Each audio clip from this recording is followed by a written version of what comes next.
Welcome to the show, Week 4 betting preview. We've got college covered. We've got the NFL covered. We've got you covered. So sit back and relax for the next hour. We're going to be bringing you some of the best bets, some of the best props, some of the best looks for the weekend, some of the best previews. I'm excited about this week's show because we're going to be introducing you to Joe Gibbs. No, not the former Washington Redskins coach Joe Gibbs, but a ref analyst who's going to be talking to you guys about some of the angles that you should be looking at in anticipation of this weekend's games as it relates to referees in the NFL. And the reason why that's so important is look at the ref that was calling the game last night. And this is where I'm going to dig into with my first rant. I don't know how the league doesn't have better control over these guys sometimes, but we saw that egregious mistake that the referee had in the very first quarter of that game, where he called a face mask against the New York Giants offense, when in fact, the New York Giants offensive player, the tight end Daniel Bellinger, was being face masked on a block by the defender. And as a result, it took the Giants from what was going to be a first down at like the 17-yard line inside of the red zone, headed towards a touchdown, back a whole 30 yards. And now they've got another non-automatic first down, and they're dealing with a long-distance situation. This type of thing swings games. As we saw, that game last night was a close and competitive game. The New York Giants lost barely. The Dallas Cowboys won barely. The New York Giants covered the spread. That was a game that the difference in 30 yards and an automatic first down inside of the red zone may have been the difference in that game. And so I don't understand why these referees are allowed to make such egregious mistakes like that when we have the review process. And the review could have been looking in. New York is watching this game. It's a primetime Thursday night game on Amazon Prime. They could be looking in.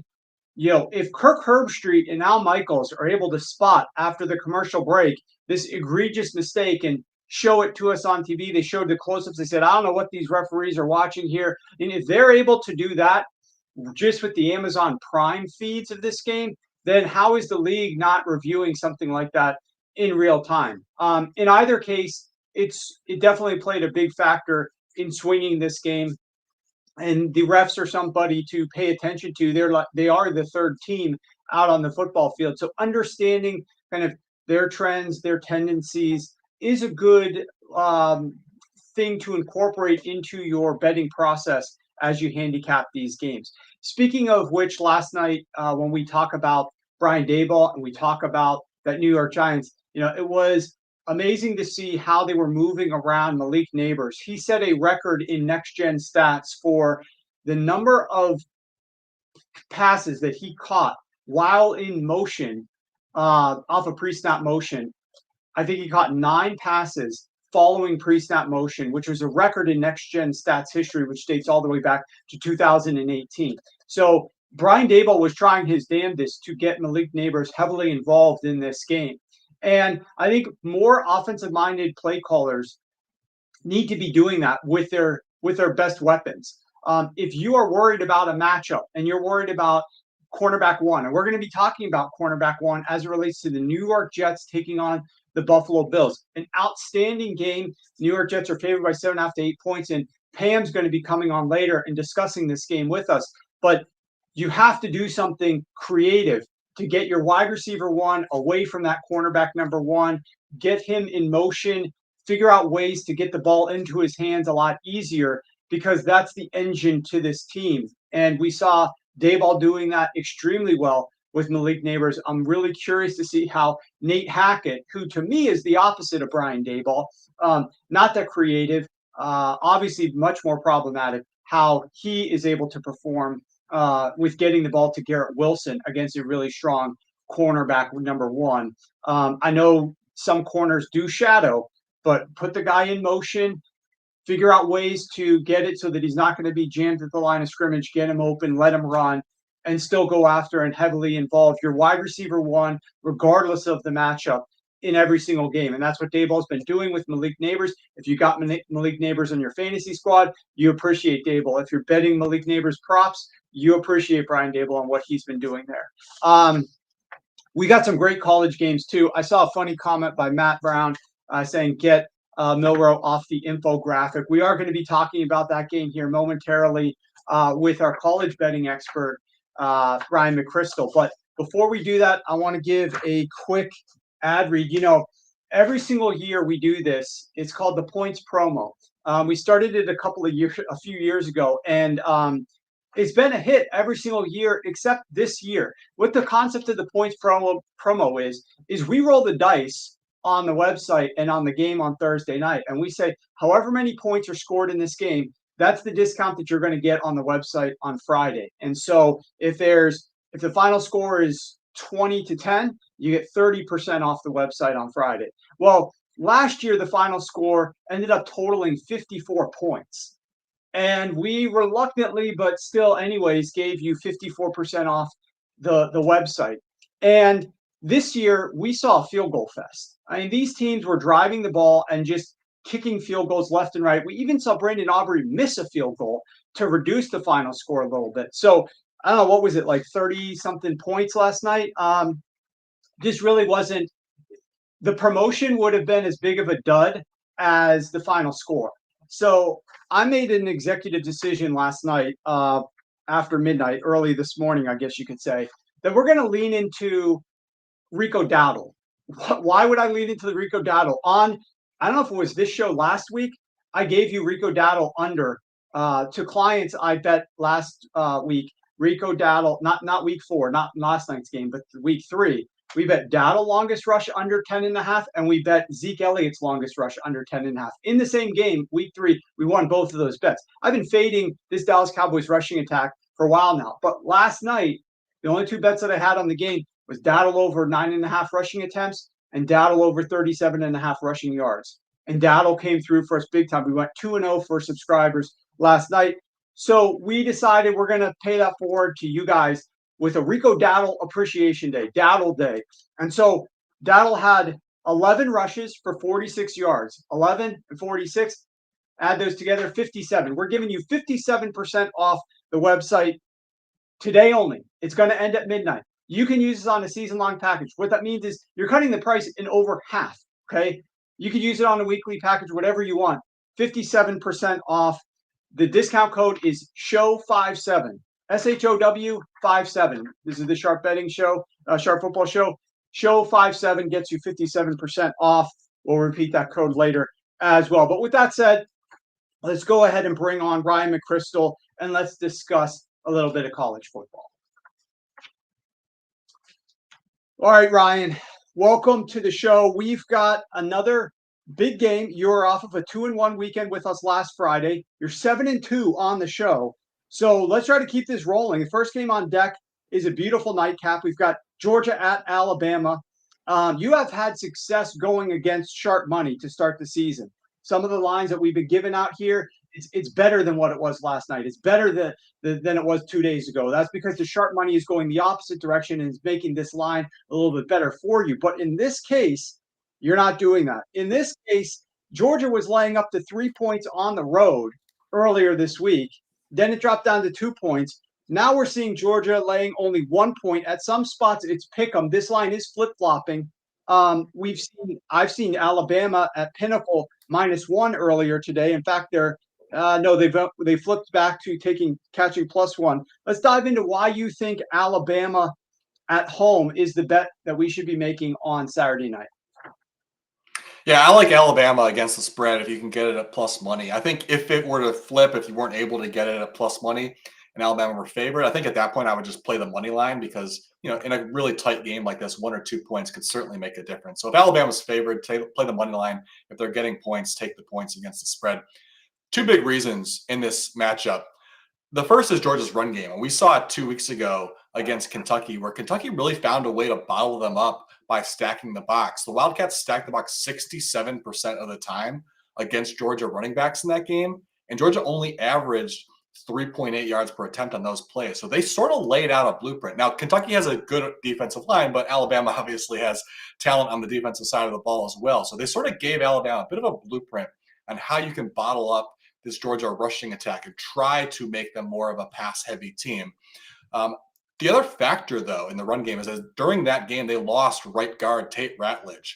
His replacement, Micah Morris, came in during that game and played well, and Morris saw a lot of playing time during last season's run as well, rotating a little bit at left guard last season. But this will be the first start of his career.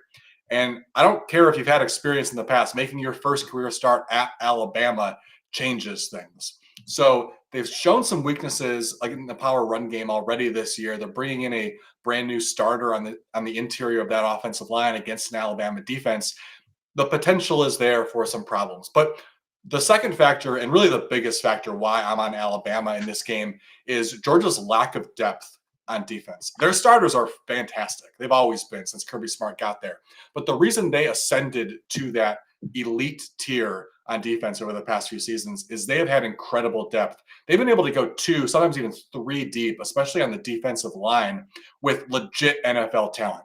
Guys that are ready to be full-time starters, but they're just waiting their turn in line because they get the chance to play for championships and play for Kirby Smart's defense. That's shifted a little bit, partially due to graduation. Just they've had some good players to the NFL in recent years, partially due to transfer portal in recent years. Guys who were 2s have decided to go elsewhere and play every down as a number 1 somewhere else. And then injuries have hit them this year. And I think this could be the reason why the line has shifted late in the week, is that we're getting a little more clarity that Alabama or Georgia will still be without some key defenders. And this was a factor last time out against Kentucky. To really drive home this point, I want to point out last year's SEC championship game. During that game, a tight game against Alabama, Georgia had 9 defensive linemen or edge defenders play at least 30% of the snaps. Like, they had a good rotation going. And only 3 of those guys played more than 50%. So they were consistently bringing in fresh defenders to get after the quarterback. Now, 2 weeks ago against Kentucky, only 6 players reached that 30% threshold, and all of them were over 50%, most of them playing career high in snaps against Kentucky. Now, that was a factor against Kentucky. Kentucky had some success running the ball against them, but that was also Kentucky. Kentucky runs a very slow-paced, run-heavy offense. Now these guys are going to be out there against Alabama having to chase Jalen Milroe around for 60 minutes. Completely different ballgame. So if Georgia doesn't trust their depth and they're running these same guys out there for over 50% of the snaps, which they have not traditionally done in these types of games, it's going to change the dynamics on defense. So I think this is going to be a great game, a really close game. But I think that defensive depth has the potential to be a really big factor, and we may see Alabama start to pull away from a worn-down Georgia defense down the stretch. That would be amazing. Looking forward to see this first game without Nick Saban there in the building. Cannot wait for that one. I want to go to another game that features another big team, Notre Dame, and want to see what you think, Ryan, about the Notre Dame-Louisville game. Look, Louisville is eyeing a 4-0 start 1 year after opening the season last year with 6 consecutive victories. Now they're going and playing a Notre Dame team. You're going to be backing Tyler Shuck on the road, who has completed 68% of his passes for 850 yards, 8 touchdowns, and 0 interceptions. He's catching 7 points. Now, this line also has been trickling down a little bit. It did hit 7 at more spots. Now I'm seeing some 6.5 splash as some of those 7s are getting bought up. It opened lower. Early money came in on Notre Dame. Now, as we're nearing the weekend, we're seeing some of that being bought back in favor of Louisville, and that's who you're siding with in this one. Show us why we should be backing Louisville as well. Yeah, I love Louisville in this one getting a touchdown. I think that this should be closer to a pick-em because I think Louisville has a great chance to just win this game outright. One of the key factors is Louisville's offense. They are really running Jeff Brom's true offense this year in his second season at Louisville. Last year, he brought in a transfer from Purdue, Jack Plummer, because he had experience in the system, but he wasn't the ideal fit, especially in big games like this. He didn't really trust Plummer to run the traditional fast-paced, pass-heavy offense that we've seen him use in big games before. In last year's win over Notre Dame, Louisville had 38 run plays to 26 dropbacks. So it was a very run-heavy system. This year, we're seeing that flip. They have come out throwing the ball at a very high rate. this year. And it's because of Tyler Shuck, who you mentioned. They got him in from Texas Tech. He started his career as a 4-star recruit at Oregon. He's had a very long career if you've been following his time. He's one of the oldest quarterbacks in the country this year.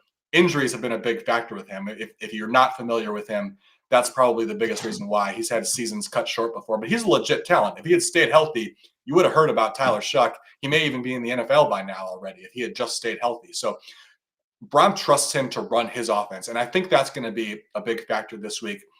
Adding to that, there's a chance Louisville will get wide receiver Cullen Lacey back this week. He's a transfer from South Alabama. Dynamic athlete after the catch, and they brought him in to basically play the Rondell Moore role in Jeff Brom's offense. So if he's able to go, my confidence in Louisville goes up significantly because I think they will be able to pivot from some of the ways that Notre Dame is going to be able to stop them. Notre Dame they have a good run defense. They've got a great secondary that can potentially shut down the downfield passing game. So if they have the ability to incorporate Cullen Lacey in the passing game, my confidence goes up even more. The other big factor in this game, though, is on the other side of the ball, and it's Notre Dame's lack of a passing attack. Riley Leonard this season, he's completing 29% of his passes at 15 yards downfield. Now, small sample size, you could point to that, but last year at Duke, he completed 27% of those passes. So we got a new system, new weapons, same result. It's the quarterback. This is a Riley Leonard problem. He cannot throw the ball downfield consistently. So that really helps out Louisville significantly because if you're not scaring them down the field, they're going to be able to stack the box and they're going to be able to contain this run game, which I think is going to be a really big problem for Notre Dame because they're essentially without 3 starting offensive linemen in this contest. We already know they entered the year losing Joe Alt, top 10 pick to the NFL. Also Blake Fisher, their right tackle, drafted into the NFL last year. Then in training camp, they lost Charles Jaguars, who was going to be their left tackle, widely believed to be easily their best offensive lineman. He's out for the year. So now they got a new left tackle. And then last week against Purdue, they lost their their right guard and their center. So they're essentially without 3 of the guys that they wanted to start the season with on their offensive line. They don't have a downfield passing game. So you've got a bunch of backups on the offensive line going up against this defense, which knows you aren't going to throw the ball downfield consistently. I think Notre Dame is really going to struggle to run the ball in this game. And even though I think Notre Dame's defense does do a good job of slowing down the Louisville offense, I think ultimately Louisville's offense is just too talented and they'll be able to pull away at the end of this game. All right, so we're looking at back to 7. You guys might need to grab that 7 sooner rather than later as some 6.5s are popping up. Let's move on to a team that was blown out and embarrassed last week. It was Kansas State. And, I call this quarterback a wild man, Avery Johnson. I know he's raw, he's inexperienced, but, I mean, man, this guy, he's just all over the map. He is kind of wild, in my opinion. They need to get him settled down. But they were destroyed last week versus BYU, and that game spiraled out of control after he threw his second interception of the game on the opening drive of the second half. What gives you the confidence that he's going to pull himself together and win by over a field goal against Oklahoma State on Saturday? Yeah, I think Kansas State bounces back in a big way in this matchup for some of it being their ability to bounce back, some of it being Oklahoma State, which I'll get to in a second. Let's start with Kansas State. If you look at that game and really how it unfolded and got out of control for them, it points to it being an outcome that probably at the end of the season looks a little bit like a fluke. First of all, BYU had 21 points off 3 turnovers, scored a touchdown of all 3 turnovers, including one of them was a fumble return for a touchdown. They also had a punt return for a touchdown, which was the flukiest of all fluke plays. BYU muffed the punt. It looked like they were going to get pinned back deep in their own territory until the punt returner picked it up, spun around, and was able to go the distance for another touchdown. So it's 21 points off turnovers, another touchdown of a very fluky special teams play. BYU also added another touchdown on a short field after they made a stop on 4th down late in that game. So it was kind of like everything went wrong for Kansas State. And that is very atypical of a Chris Kleiman team. This team punches above their weight class every year because they are so disciplined. They protect the ball. They run the ball well. They don't commit too many penalties. And that's coaching stuff. So if you have a coach who has consistently proven an ability to get his team in that place where they're a very disciplined football team, and they have a game like this, I think we should tend to believe that was an outlier because some games like that happen to good teams. It can happen over the course of he's been there 5 or 6 years now. You're going to have an occasional game like this pop up. I think we have to assume that was the outlier and that they're going to show up as the typical disciplined Kansas State football team that protects the ball this week against Oklahoma State. Now, the other factor here is actually something we talked about last week when we were previewing the Utah-Oklahoma State game, and that's Oklahoma State's injuries. We thought that it was going to be a big factor last week, especially on Oklahoma State's offensive line, and it certainly was. They could not run the ball against Utah. Now, Kansas State's defense is not quite as strong as Utah's, but it's a good run defense. And given what we've seen from Oklahoma State, I think they're going to shut down this offense again. The big injury that I'm alluding to is right tackle Jake Springfield. They've played 2 games without him now, a 4-year starter for them. They've been without him for 2 games. And during that 2-game span, only 14.5% of designed runs have gone through the gap assignment of his replacement at right tackle. The week before against Arkansas, when Springfield was in there, 43% of design runs went his way. Now, I don't care who you're playing. If the defense knows that almost 90% of the time you're not running towards that side of your offensive line, it completely changes the dynamic. You're going to get that run game shut down. And as a result, Oklahoma State ranks 131st in yards before contact per attempt this year. Now, Springfield is not officially out for this game. There's a chance he could play. If he does play, I think we have to assume he's not 100%, first of all. And also, in the first couple of games of the year, the offensive line was not doing well. In that Arkansas game that I mentioned, they did not run the ball well. They probably should have lost that game against Arkansas. So there's a lot of reasons to believe that they're going to struggle even if he does suit up for this game. So I like Kansas State for all those reasons to bounce back and potentially win this one pretty easily.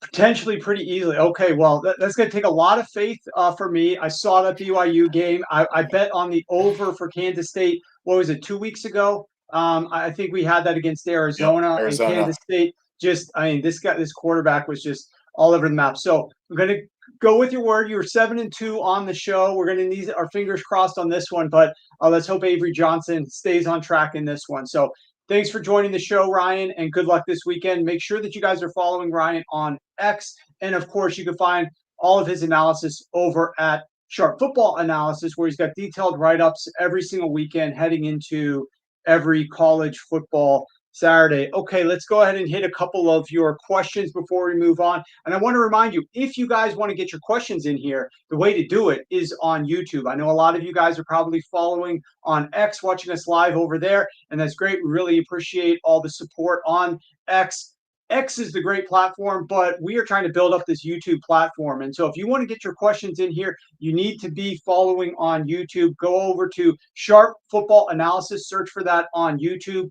Follow the show, like the show, subscribe to the show, turn on your alerts so that whenever we go live, you can be the first to know. And then you can get your questions in here on the Friday live show with me, on the Tuesday live show at noon with me. We're Tuesday, Friday, every single week, 12 noon Eastern. Okay, let's get one question. We're running a little bit late on the show. And how much, Joseph Estrada asks, how much does coaching incompetence factor into your handicapping? It does factor in, obviously, but it's very hard to put a measured value on that. It's like most things, it's especially great if you've got an incompetent coach going against a competent coach. A lot of times when we're handicapping these games or prognosticating, we have a saying called the assumption of rational coaching. And that is that there's a matchup edge.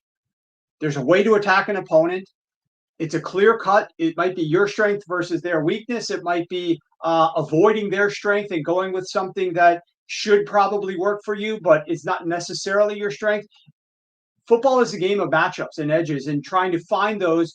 We find them in our handicapping and our analysis, but a lot of times coaches are stubborn. A lot of times coaches aren't looking in those same areas. And so you think you know how a game's going to go because you're expecting a coach to attack a team a certain way, and they just decide not to do that. And those are the most frustrating games out there. Those are the ones that you want to just rant all day on Twitter about afterwards. Why did the coach not do this? What is wrong with this guy? So that happens far more often than you might think, because we're digging into all the details and we see how teams theoretically should be attacking their opponent. When it goes the way that you think, obviously that's when you end up cashing in. One of the ways that I've had a lot more success of late is by increasing my exposure to different things that I think is going to happen in a certain game. So I might be betting on a total, but I don't just leave the bet as a total. I might then go into the prop market. And why do I think this game would go under the total? Well, because I think these things aren't going to happen in the game. And so I might bet some player prop unders, or in some cases, even an over that I think is going to play into the outcome of the game. And that way, I might get one of the bets wrong, but I'm more likely to walk away from this game plus EV, winning some money off of it because more of the things that I thought were going to happen did happen. And so it's a good way to have a really solid outcome on a game, even if one bet doesn't go your way. Oftentimes you'll be able to have a lot of success on that particular game. And of course, there's some times when you get multiple things wrong and everything goes against you. But that's one way to attack some of these games and think about the assumption of rational coaching. Okay, I want to talk a little bit briefly before we bring Pam on about this big Sunday night football game. And you've got the Buffalo Bills versus the Baltimore Ravens. And right now the Bills are catching 2.5 points. On the season, the Bills have played the Dolphins, Jags, and Cardinals. Those teams are very similar in how they attack defenses, and they're very different than the way that the Baltimore Ravens attack defenses. In the first 3 quarters of the games, the Ravens are throwing outside the numbers only 38% of the time, which is 30th in the NFL. The Cardinals, Jags, and Dolphins rank top 10 in percentage of passes that go outside the numbers, completely different than the Ravens. In addition, those 3 teams rank top 10 in passes thrown 20-plus air yards. The Ravens rank dead last in deep passing. Instead, the Ravens are 73% passes within 5 yards of the line of scrimmage, the number 1 highest rate in the NFL. Those 3 teams are attacking you in ways that the Baltimore Ravens do not. They average top 5 air yards, 2 of those 3 teams. The Ravens rank 30th in air yards per attempt. They're going deep and outside the numbers is the prior Bills opponents. The Ravens are going short and between the numbers. The Ravens are doing the exact opposite. And that's something that the Bills haven't faced yet this year. It's going to attack them and their new safeties and their backup linebackers, which are weaknesses of the Bills defense, in ways that we have not seen them be attacked. And the Bills defense, when you're throwing short, at or behind the line of scrimmage, they're the NFL's worst pass defense. They literally rank dead last in EPA per attempt. On passes thrown within 5 yards of the line of scrimmage, they rank 28th in EPA per play allowed, which is what the Ravens do, as I mentioned, at 76% of the time, the highest rate in the NFL. However, if you're attacking the Buffalo Bills at their strength, which is outside the numbers, they rank number 2 in EPA per attempt allowed, number 2 in yards per attempt allowed, number 10 in success rate. So that's where I think the Baltimore Ravens are going to have some success here, and that's where I think that they're going to look to attack this team. Todd Monken and the Baltimore Ravens will not have to change their DNA.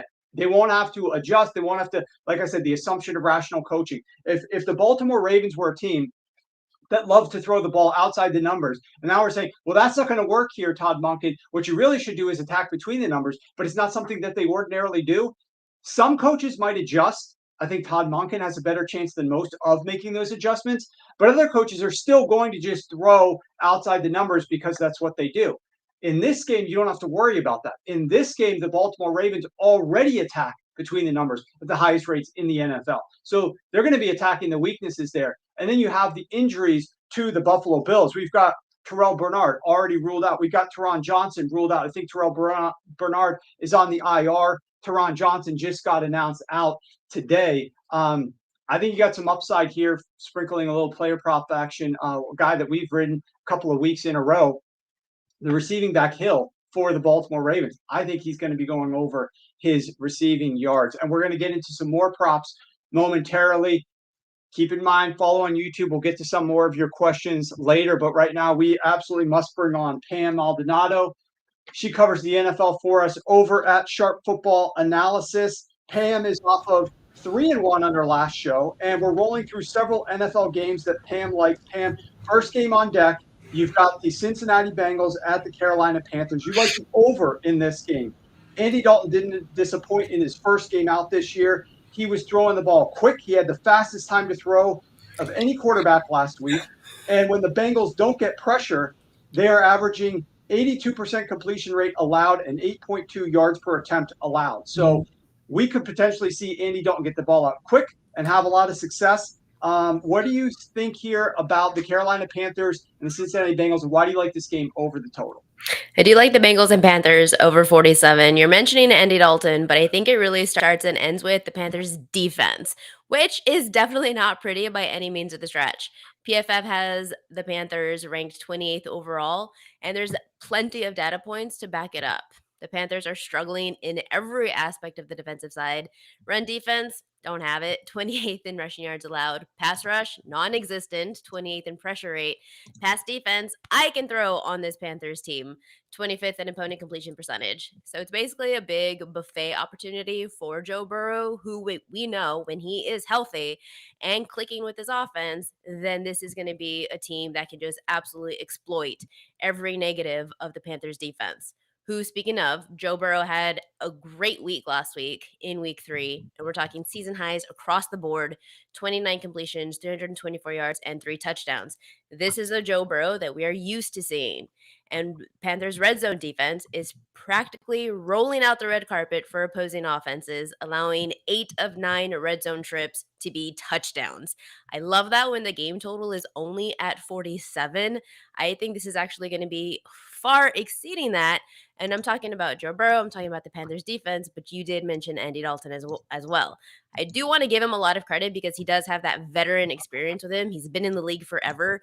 The Red Rifle is coming off a solid performance, and I believe that it can be replicated because he is going up against a susceptible Bengals defense. He had 70% completion rate, 8.6 yards per pass attempt, and now he's facing his former team. So you know that he's going to be fired up for this one. So we've got two struggling defenses. Two struggling defenses. The offenses that can exploit it. I do like the Panthers over 47, which is what the current line is.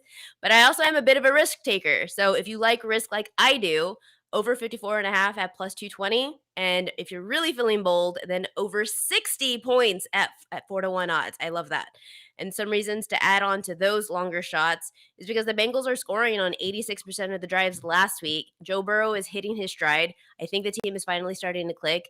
And the Panthers defense allowing a league worst 32 points per game. You have Carolina's pass-heavy red zone approach, which fits perfectly into Cincinnati's struggles defending in that area. So I think we could see fireworks on both sides, and I don't ever consider this total in the NFL, but this is, if there was any team, it would be the Panthers defense. So it is a long shot, and the payout is bigger, but I believe there's enough valid reasons to go ahead and back it up and sprinkle on some of those long shot totals.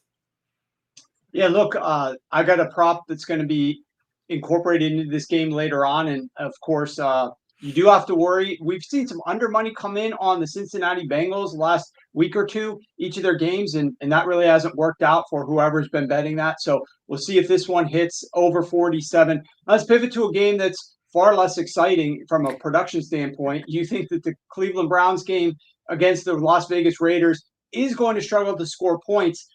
Look, in today's NFL, you need to either be explosive or good in the red zone. These two teams are neither. 13% of the Cleveland drives have reached the red zone or scored prior. That is the worst rate in the NFL, and the Raiders rank 30th in that metric. They're not efficient. They're not good on third down. And Deshaun Watson is going to be potentially a disaster as he's been through the first 3 weeks of the season. But talk to us as why you think that we're going to get another low-scoring game when the Cleveland Browns take on Las Vegas Raiders. I'm not at all fearful to take such low totals. So Browns Raiders under 37. This could be more of a defensive slugfest because, in my professional opinion, and you kind of mentioned it, the Raiders offense, it's pretty yuck. Their ground game, it's like watching a molasses flow uphill, averaging only 2.8 yards per rush attempt. That's dead last in the NFL. It's so bad that they're kind of really running backwards at this point when you watch.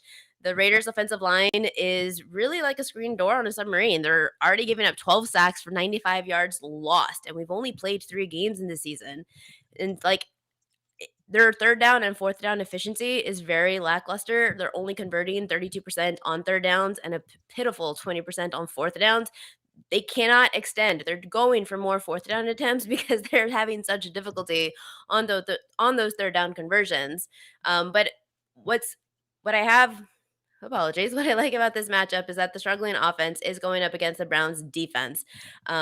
Cleveland, they still have Myles Garrett. The production from the defensive side, because they've had injuries themselves, hasn't really lived up to the hype that we know them to be, but it is still a very strong unit. You have a one-man wrecking crew.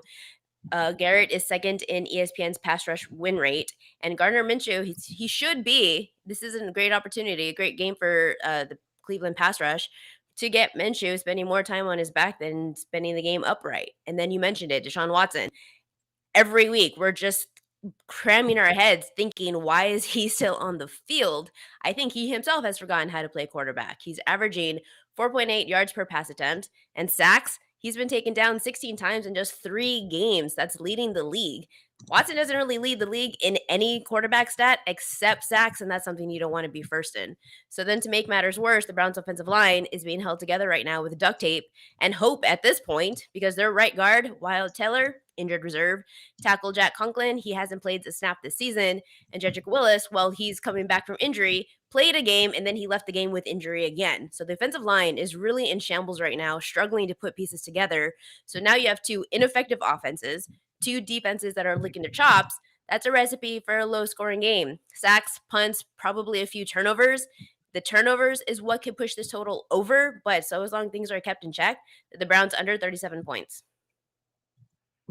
The turnovers are always very scary when you are betting a low game. You last week were on the Pittsburgh Steelers under, which I ended up joining the party as well on, as it related to their game against the Justin Herbert led, who then got injured, Los Angeles Chargers. And the Steelers were driving down at the end of the game there, and they almost punched it across the goal line. I don't know why the defense allowed Najee Harris to run for like 18 yards in that very last play of the game when they were standing there. They just weren't bringing him down. Finally, they tackled him like 2 yards shy of the end zone, and Pittsburgh needed out to send that game under the total. They covered the spread, and I think you went 2-0 on that game potentially. But let's talk about the next game on deck, the last game for you today, and that's the Denver Broncos taking on the New York Jets. And this is the Nate Hackett revenge game. Look, the Broncos fired Hackett, and Aaron Rodgers has been like a mama bird, it feels like, to Nate Hackett. Just scooping him up on their wing, just trying to bring him up. I think Aaron Rodgers is more influential in this offense than Nate Hackett is, but Nate Hackett gets a lot of love from Aaron Rodgers. And they're going back and seeking revenge on the team that obviously fired his best friend, Nate Hackett. You've got an interesting angle on this one, though. The matchup, wide receiver 1 versus cornerback 1. We've got Garrett Wilson taking on Pat Surtain. It should be a great matchup to watch. Why do you think that Garrett is going to struggle in this one? What's your best looks for this game, Pam? The prop that I like is Garrett Wilson under 55.5 receiving yards, because Denver's pass defense is top notch, second in yards allowed. And they've already shut down wide receiver 1s in every game this season. Metcalf, Pickens, and Evans.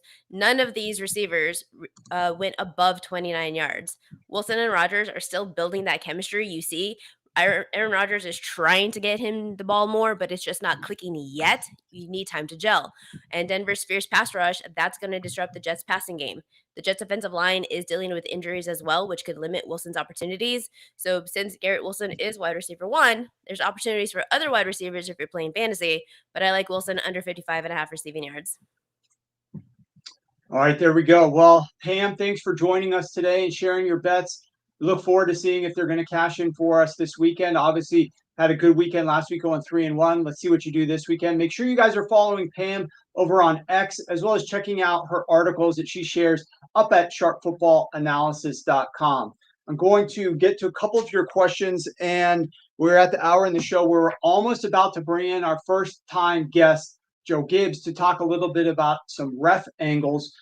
We are going to share some more of my props later. I got a question about giving more props. We're going to give a couple props every single week. I'm going to give a couple at the end. I already shared and give hints onto some other things that I like earlier on in the show. We're getting tons of bets and props from everybody. So please talk about the Cardinals-Commanders game, George. Key injuries for Arizona. The injury report today is going to be very important to pay attention to.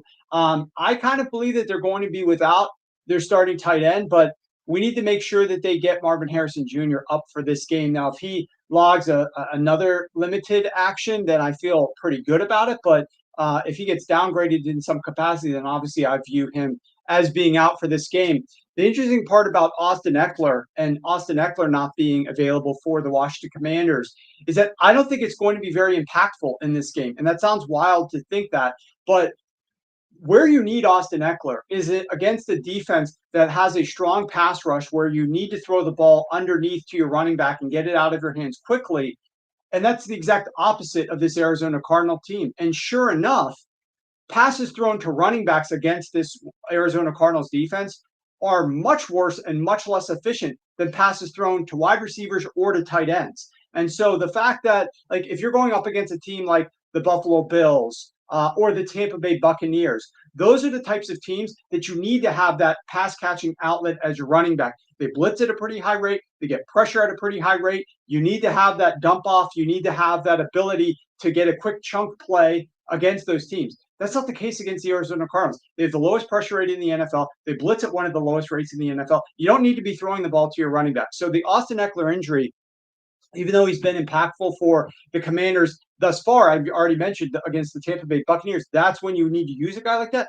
You don't need to use a guy like that against the Arizona Cardinals. So I worry if Marvin Harrison is out, but otherwise I'm not as worried. Let's see. Cardinals playing 3 straight games at home. That's right. Yeah, they absolutely need to try to have some success in that game. Pickens, Cook, Surtain. Don't let the stat line fool you. Okay, we will see if Surtain is going to have some success against Garrett Wilson. Again, I do not have a lot of confidence in the ability of Nate Hackett to game plan here. Dalton revenge game. Yes, absolutely. Peter Gazer says Dalton revenge game. Okay. Let's bring in Joe. Hopefully Joe is backstage, Matt, and ready to rock and roll here. But we've got Joe Gibbs. He is our NFL ref analyst. And Joe, welcome to the show. This is your first time appearing with us here. I want you to talk to us a little bit about why you believe that we need to be paying attention to the refs in the Jacksonville Jaguars Houston Texans game on Sunday afternoon at 1 p.m. Okay, good to be here, Warren. So the referee for this game, Trey Blake. Before we get to him, we're going to get to the Houston Texans and some of their offensive issues this season. They're averaging 4.5 points per game less than what they did last season. And the primary reason for this, in my opinion, are the penalties. So to put in perspective, last season, the Texans, 47% of their penalties were committed by the offense. This season, through 3 games, 63% of the penalties from the Texans are being committed by the offense. And what that's doing is playing in behind the chains. And so false starts, they lead the league, not just a little bit, by a mile. 3.6 per game. The league average is 1.2. Now, there's some extenuating circumstances for that. Week 1, they were at the Colts with John Hussey, a very good home field referee. Week 2, Sunday Night Football versus the Bears, very good defense, with Land Clark officiating, who has a predisposed to calling offensive penalties. And then week 3 at the Vikings, maybe the best defense in the league right now, with Sean Hockley, who leads the league in offensive penalties per game, 76.5%. This week with Trey Blake, 40% penalties on the offense. That's the lowest in the league through 3 weeks. So the Texans at home against a subpar Jags defense with the referee less inclined to call offensive penalties. Now, that's part of the game. The second part is Trey Blake crew. They're only new. That's their 3rd year right now. So home divisional teams in their career, it's a small sample size, granted, but home teams in divisional games, 6-2 straight up, 7-1 against the spread. And I give you the small sample size, but before becoming a head referee, the Trey Blake crew, they were part of the Carl Sheffers crew. And anyone who follows me knows Sheffers is a very good divisional home team referee. Home teams are about 62% against the spread. So Blake's really a continuation of what he did with Sheffers. And for those reasons, that's why I like the Texans this week.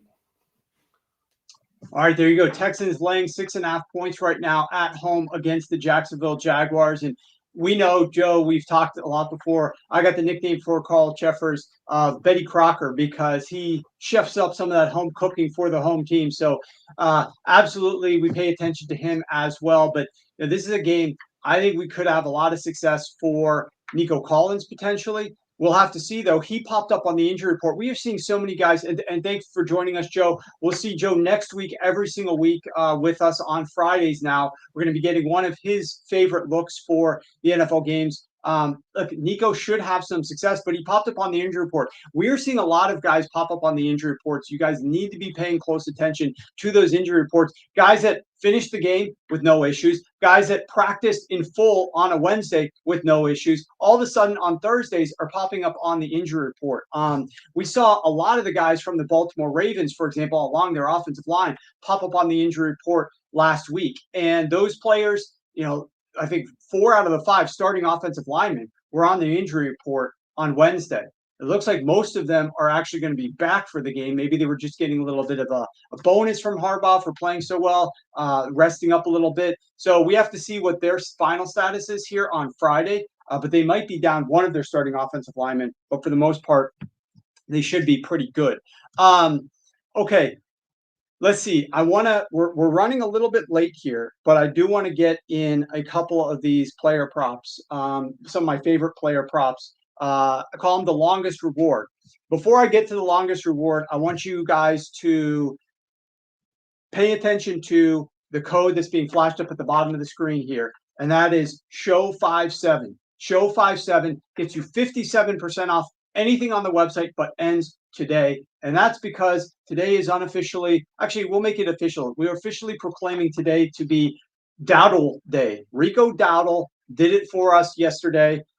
Hit his rushing attempts over, hit his rushing yards over, add the attempts plus the yards, 57. That's why we're going with 57% off everything on the website. Season long package, 57% off, but it's going to end tonight at midnight. So look to get involved there if you are inclined. Okay. I want to get into a couple of my the longest reward. That's what this segment is. Why? Because you stuck around the longest. You've been participating in the show. You're following along on YouTube, potentially commenting. Time to reward you guys for being involved in the show. And I'm going to go with 2 longest rushing props. The first longest rushing prop we're going to go with is Aaron Jones, longest rush, over 15.5 yards. This is an Aaron Jones revenge game. He is now on the Minnesota Vikings going up against the Green Bay Packers. Some of the things that I like about this game, we know that the Green Bay Packers last week played a terrible Tennessee Titans rushing attack. They didn't have a single player with more than a 6-yard rushing attempt. Did not come close to this mark. However, in week 1, first game with the Eagles, Saquon Barkley recorded a 34-yard run against this defense of the Green Bay Packers. Week 2, Jonathan Taylor recorded 4 runs of 16-plus yards. We only need 1 run. He got 4 of them in week 2. So I'm going to throw out a little bit what happened with the Tennessee Titans prior in week 3. Aaron Jones has hit a run of 19 or more yards in 2 of his first 3 games this season. He is on a stretch of hitting a 17-yard run or longer in 8 of his last 9 games played. I know some of those games were with Green Bay, but it has carried over here into Minnesota. He is busting some of these long runs, and that's something that he has done successfully, especially when he's been healthy, and that's what he is right now. The Packers are allowing the 3rd highest rate of runs to gain 10-plus yards. They haven't really played a true pocket passing quarterback like they're going to get. I'm not saying that Andy Dalton is great. In fact, Andy Dalton is probably due to regress a little bit at some point in time. But they're going to have to respect the passing game a little bit more. And as a result, it could open some things up underneath for the run game as it relates to Aaron Jones. So I like that. And I'm just not fully convinced that the Packers defense, I know there's been a lot of talk about the Packers defense of late. And I'm just not fully convinced that a game against Will Levis and a game against Anthony Richardson, all of a sudden you are back to being not the defense we saw at all in week 1 and not anywhere close to what we saw last year. Suddenly you're the monsters of the Midway. I'm not going to buy that right now. I think that we're going to get at least 1 rushing attempt in a revenge game that Aaron Jones has had circled for months. And somebody's saying DK took it down. I do see that. That's unfortunate. DK took it down.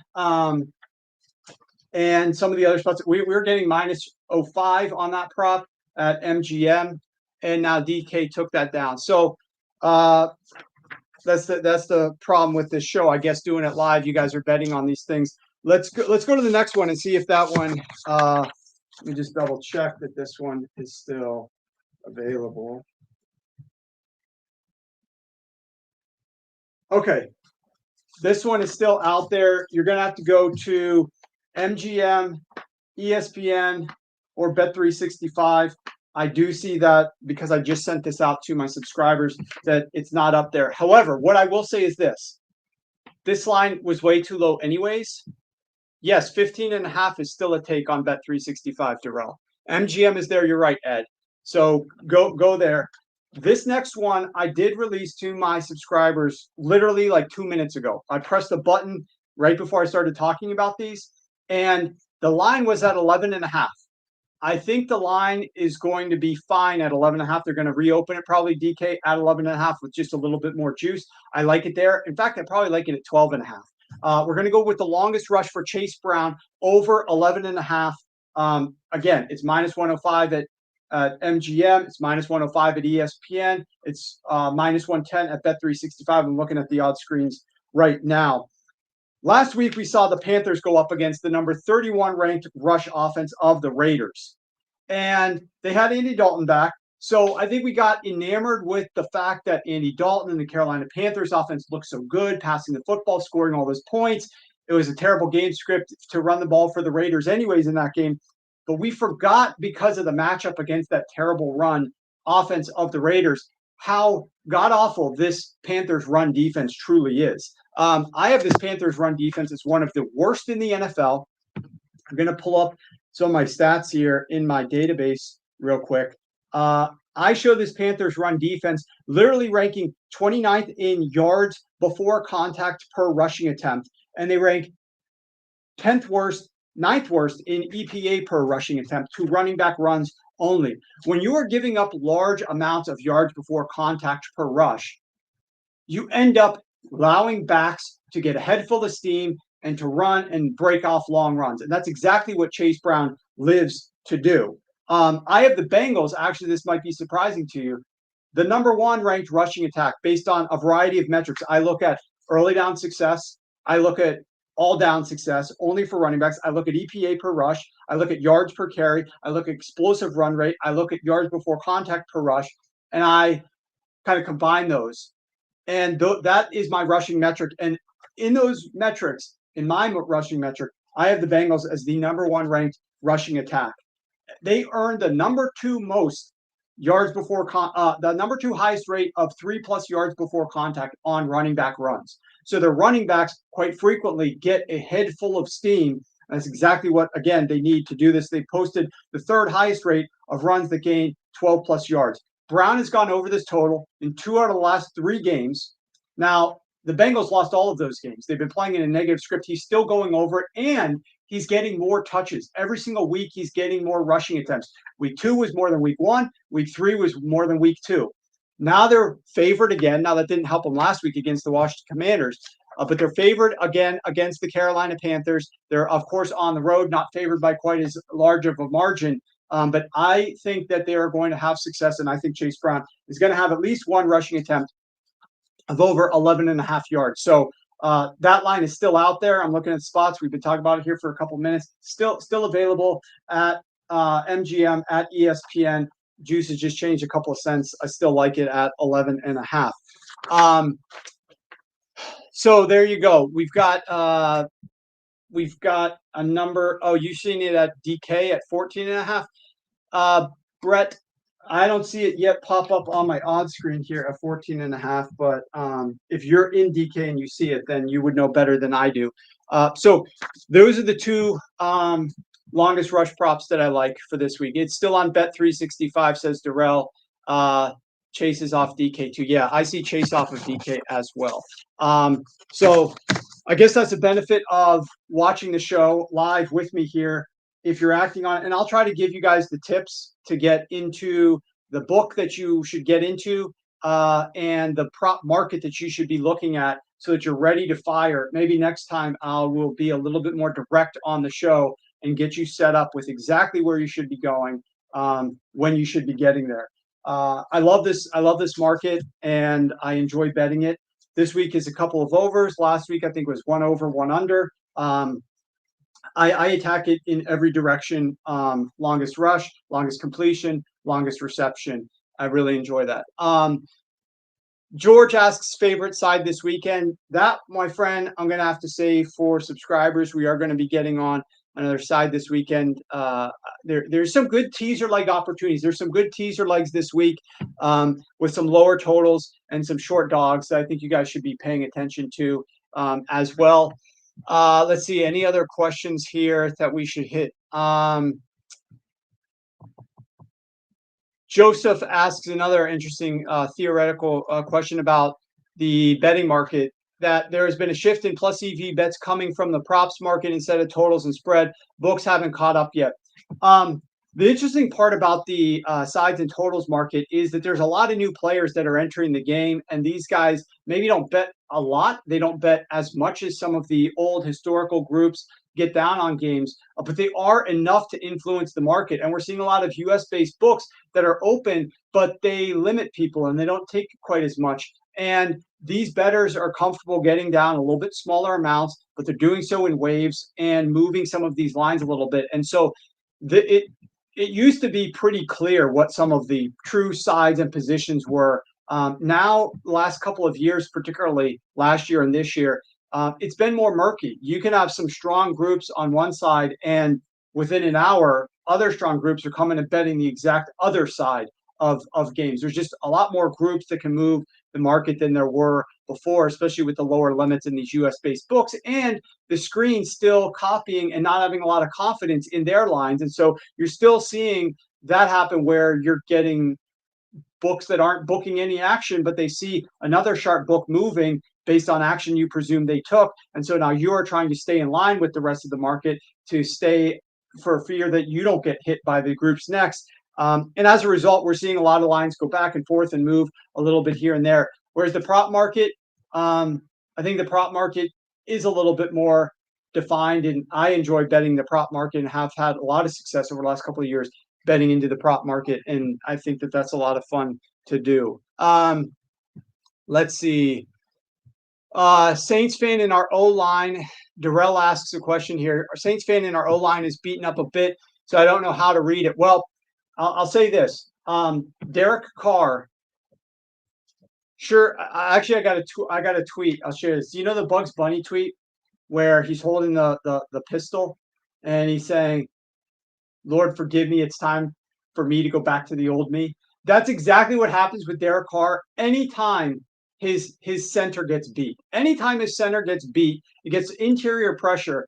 Derek Carr does not know what to do with it. He freaks out entirely. And I was actually talking to a good friend of mine the other day, and I don't know why, Derek Carr is the most sensitive quarterback to pressure. The good thing is he's going up against the Atlanta Falcons that don't bring a ton of pressure.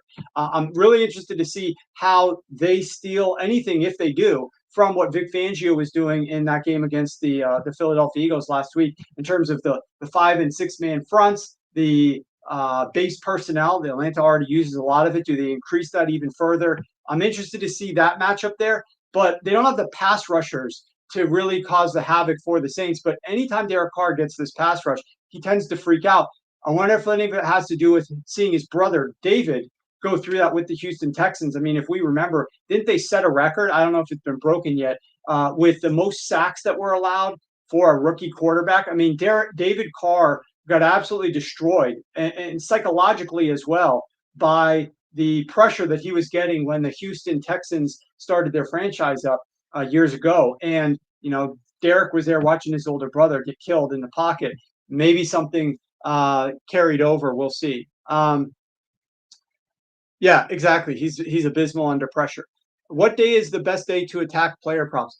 I wish I could tell you that the best day would be Sunday. The player prop market used to be when, back when we first were betting these things, Saturday night they started posting them. Sunday morning in particular, that's when everything opened. A couple hours before the game, you could bet whatever you wanted to. You could get down really good limits, and it was a nice, well-defined time. You could research everything. You could process all the injuries, and then you could attack it on Sunday morning. And you could get down some good money on these things. Now the problem with the prop market is all of these books want you to book with them. And so they open up their props really early in the week for really low limits. And so, for example, if you want to get a player like over, let's pretend Nico Collins, if they're opening that at 71.5, rest assured, and I don't know what it is now because he's injured. And actually, DK is back up with Chase Brown at 11.5 for anybody who has DK. It's minus 130 to the over. I still like it at minus 130 to the over at 11.5. But if you were betting it, now that line, it moved all the way up to like 77.5 before it was announced that he was dealing with that hamstring issue. And we'll see what the injury report today shows. So I would love to tell you to wait. But the problem with waiting, so you could get larger amounts down on games, is that other guys are just going to beat you to the punch. Other guys are going to get there first. You're going to end up taking a worse number. So then you're going to have to find other types of props that you want to bet, other angles, other under the radar players potentially, guys that aren't being utilized quite as much, whether you've heard some things out of that camp from a coaching staff as to a direction that they want to go. You don't think a guy's going to get the same amount of target share. You don't think the guy's going to get the same amount of snaps on field. Maybe a guy pops up with dealing with an injury and you want to fade that. Those are the ones that you can kind of wait to Saturday or game day and fade those types of players with the shorter numbers and have more success in doing so, and get down larger amounts of money on those types of props. But if you're looking to attack some of the overs and some of the more well-known players that they're going to open up at the beginning, unfortunately, you got to go early if you want to try to get the best numbers. Aaron Jones is back up on DK as well, says Glenn. All right, guys, that's going to do it for us. I appreciate you guys joining the chat and sharing your comments and feedback.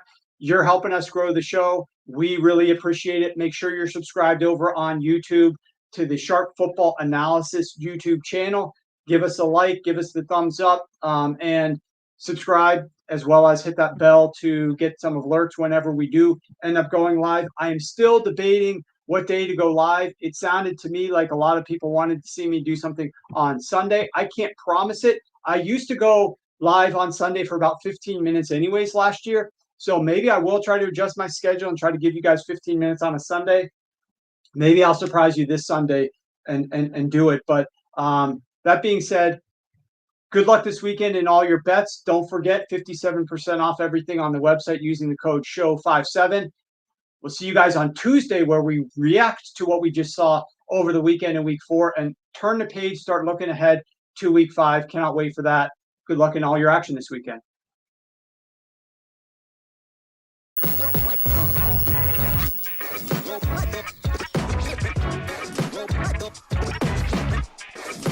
Go,